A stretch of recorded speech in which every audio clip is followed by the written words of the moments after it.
So I wanted to cover why I believe what I believe is going on out here. I really want to cover that. It's been really difficult for me to properly articulate my feelings on this. I think it has a lot to do with how the world is and how people think and how people interpret things or see things as opposed to how I interpret and see things. There's this difference of opinion about how things should be. I think is the overall message. So it's like everybody's entitled to believe whatever they want, and I try my best to respect that. But in my mind, there's only one truth, and I tried to cover that. I think it was 2 weeks ago. I tried to cover that. Like, we know that there's only one truth. We know that. So there are going to be losers. There are going to be people who believe something that wasn't true, and I think that's pretty unavoidable. So, I wanted to go into that a little bit and go into gang stalking in general because I believe that they're connected. I think that my my connection or belief or whatever with God is why this is happening, and that's it. That's all there is to it. And I think that the devil is the one who targeted me. That's how I see it. So the devil targeted me. It wasn't the community, it was the devil. I mean, the devil has his people. God has his people. And I interpret gang stalking as the devil is the one who targeted me. And he has his pawns. So the people, the gang stalkers, all this, they're just pawns. I mean, they are his fingers, his hands, and his instruments to do his will and his bidding. So I've always seen gang stalking as that. We get caught up on, we're thinking like humans think. We're thinking, oh, this person, that person, and we're looking at these people. We're not looking at the spiritual whole of it. Like, the Bible covers a lot of the Bible covers the spiritual whole of people. Like the Egyptians, if God did something to the Egyptians, he's covering the spiritual whole of Egypt at that moment. So the spiritual whole of this area would be satanic or of the devil, which means that he would be able to attack me from multiple angles because he has so many people. So it's the spiritual whole of the place. And I can't cover that the way I want to cover that because it's so difficult to cover that. If you go back to the Old Testament, you have to read the Old Testament, you have to be able to understand what's going on. The instruments of Satan himself, how people can be corrupted by that is a group. And that's really deep, and I don't really want to cover that. So I always felt that gang stalking was me, basically the devil himself targeting me, and all of this is him. Kind of just like this, I don't know, I can't really articulate it, but and the false religions who feel threatened by the truth. We have everybody who basically was believed, have a false religion, all false religions. Well, what happens when the truth has been revealed? You don't think they're going to retaliate? You don't think Satan is going to want to do something about that?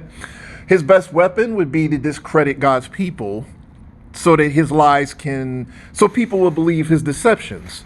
So let's assume that God had people in this area. Well, Satan is thinking, I got to discredit these people to the world so that the truth is not known about God.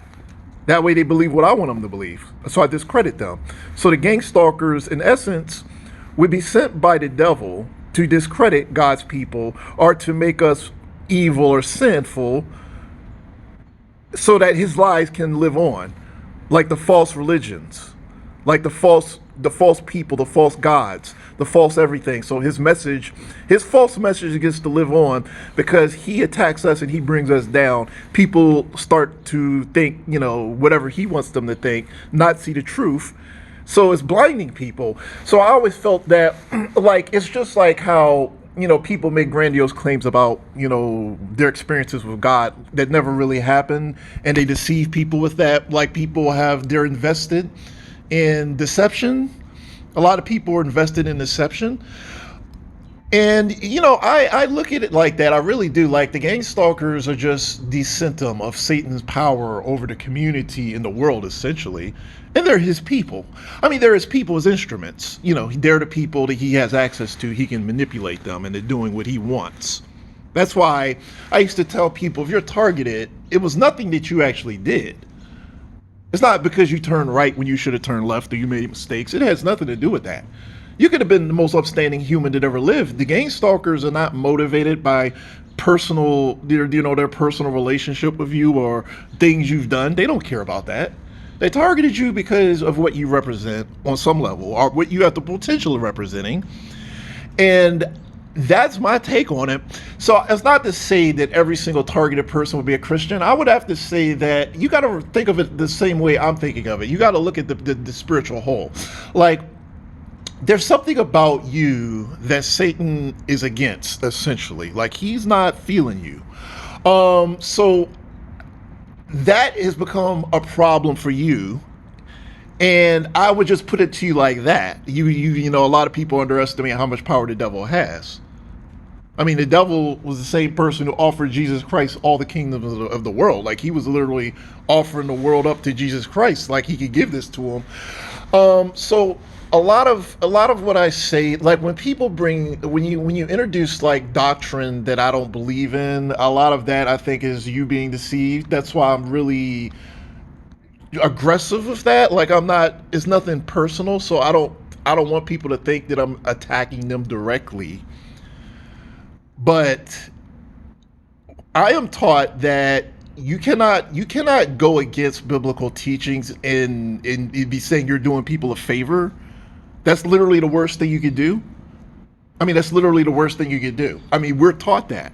Like, a lot of people might, if you believed in something different, you may not understand how this works. So God is very strict on beliefs, like false beliefs. He's very strict on that.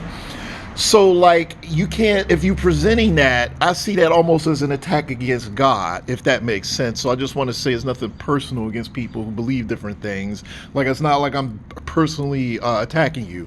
I simply see the danger in spreading a belief system outside of the real one. And I think that Satan is invested in misinformation or false religions. That's where his power is coming into play. So I wouldn't go as far as to say that you are on Satan's team and you're consciously on Satan's team and you're consciously spreading Satan's messages. But there is only one truth. The people out here would probably, a lot of them are threatened by that truth. So therefore they associate me with that truth. So it's like if you read the New Testament, how the scribes and Pharisees followed Jesus around and kept trying to discredit him. Obviously, I'm not comparing myself to Jesus Christ, but there's parallels. Like, the scribes were, and the Pharisees followed him around and basically just tried to trip him up his entire ministry. They were just kind of undermining him, like, saying little things about the Old Testament, challenging him. So Jesus was infallible. So Jesus was never going to make a mistake because he was the Son of God. No mistakes. They'd never get the upper hand. But if you were to take Jesus away and replace him with a human, person of God or not, that person is not Jesus. He's going to, it's not going to be that smooth ride like it was with Christ. So what I'm saying is that the targeting by the scribes and the Pharisees in the New Testament there's a parallel between that and the targeting of me. Like, Jesus was doing all these miracles and all these things were coming from Jesus, and the people of power who were saying they were Jews and all the they're the Jews and they're doing these evil things. Like, they were all evil, and they had evil intentions, they had evil hearts, they had evil mindsets, and they were just not. They had the doctrine, but they were not of the doctrine. They were just out, like, you have to read the Bible. You have to understand what these people are about, what they're actually about. And, they were saying, oh, the law of Moses this, they were trying to trip Jesus up the whole way. So the people, the false people, the false Christian, I mean, even false Christians, the false religious people of the world are invested in spreading false messages. And, it's like it's a hustle for them. They don't really care. They don't care about God. They don't love God. I mean, but they see the hustle in it. It's benefiting them. You have people who are financially benefited. There's power there. They can control people. They have ulterior motives outside of God, and they can use God in order to further their goals. Anybody who's not on that is a threat, is essentially. The truth is a threat. The truth about God, the one true religion. All these things are a threat. If anybody disrupts that, then they become a threat, and then they become targeted, and that goes back to Satan. So all I'm saying is that it's all connected.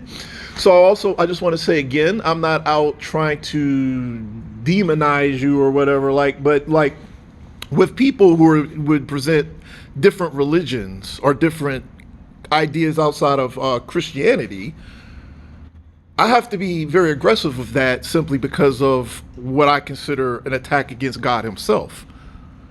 And I associate that with gang stalking, like these people out here are wicked. The wickedness of the community are the gang stalkers, and how you could just be you, and it doesn't matter what you do, they hate you because of that connection they have with the devil, and the idea that they have to spread their false beliefs, and they can't have people proving that God exists and that they're wrong. So there's people invested in evil. There's people invested in evil messages or ideas that are truth or lies, and all these people are invested in this stuff, and they're going to fight to protect it. Even though they're wrong, even though they're monsters, even though consciously they know they're evil people, consciously they know. Through their behavior, they know they're evil. They don't care. So all that is connected. So that's kind of what I wanted to say. And people, if people come onto my channel and they're like, hey, look, I'm going to be nice, but you have, God, Jesus is the Messiah. Or something along those lines. I want to be nice, though. I'm your friend. You can't say that. I can't just say, well, you're nice, therefore I'm just going to accept this message that Jesus isn't the Messiah. That doesn't work. That just doesn't work. It just doesn't work. You have to just accept that. The worst thing you could do is say that. That's worse than you literally attacking me directly. So I can't just do nothing while that happens. So you just got to respect that, essentially. With that said, let me go ahead and close.